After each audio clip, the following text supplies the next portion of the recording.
talk about defining a proficiency-based virtual reality curriculum for laparoscopic colorectal surgery.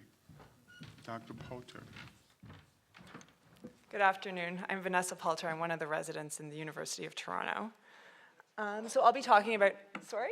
I'm sorry. It's two groups. We were collaborating. Forgive me, I'm sorry.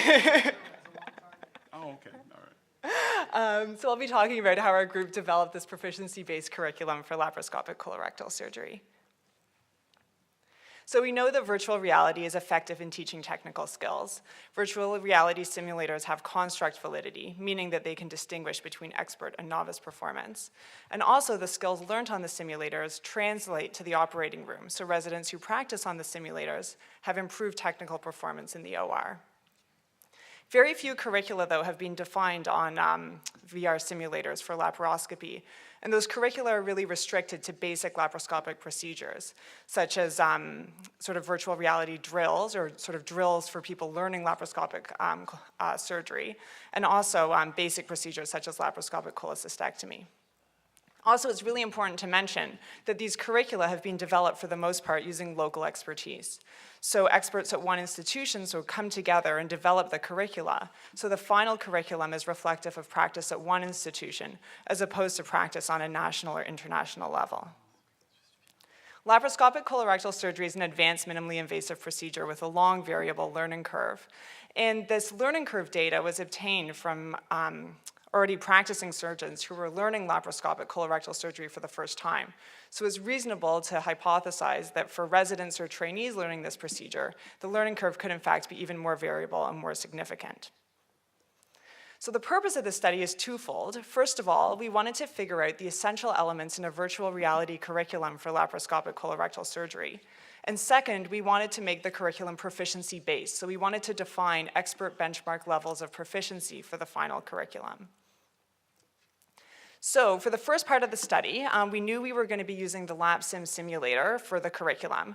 And the simulator has 37 tasks. So there's some basic tasks, such as how to use the camera and basic drills. And then there's more advanced drills, such as learning laparoscopic suturing.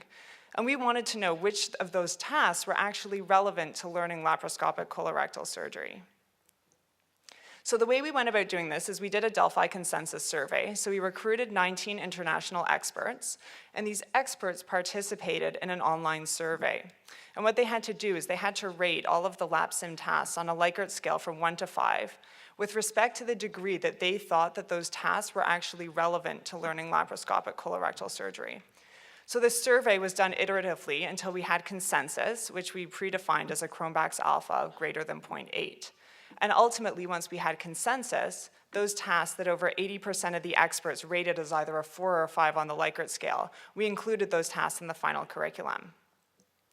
So this is just an example of what part of the survey looked like online. So then the second part of the study was we recruited 10 experts, and these experts had performed more than 100 laparoscopic colorectal procedures, and we made them go through the curriculum. So they had to go through all the identified tasks on the easy, medium, and hard levels, and we figured out median expert scores for time and economy of movement. So here are the results from the first part of the study, so from the Delphi consensus part of the study. And after the first round of the survey, we had 17 respondents. So we lost 2 experts. And at this point, we didn't have consensus. So we sent back the survey again with the group mean and standard deviation and got people to re-rate all the steps again, knowing what the group as a whole felt. So after the second round, even though we lost a few respondents, Cronbach's alpha was actually above our level for consensus, so it was 0.865. So at this point, we stopped the survey. And then these are the tasks for which there was consensus. So 7 basic tasks and 1 advanced suturing task. So then ultimately, the final virtual reality curriculum was made up of these 8 tasks on an easy, medium, and hard level. So this table, the details are not important, but what it's showing is that for each task, at each of the 3 levels, we have median expert levels for time, instrument path length, and instrument angular path. And so these numbers, we programmed them back into the simulator, the idea being that residents would practice and do these tasks until they had reached these expert levels of proficiency. So what we were able to conclude from this study was, first of all, that the Delphi method is a really easily feasible method by which to develop a curriculum that's reflective of sort of international expert opinion as opposed to simply local expertise. Also, it's really important to mention that this final curriculum adheres to sort of current standards of proficiency-based training, whereby the residents practice on the simulator as many times as necessary in order to achieve these expert levels of technical proficiency.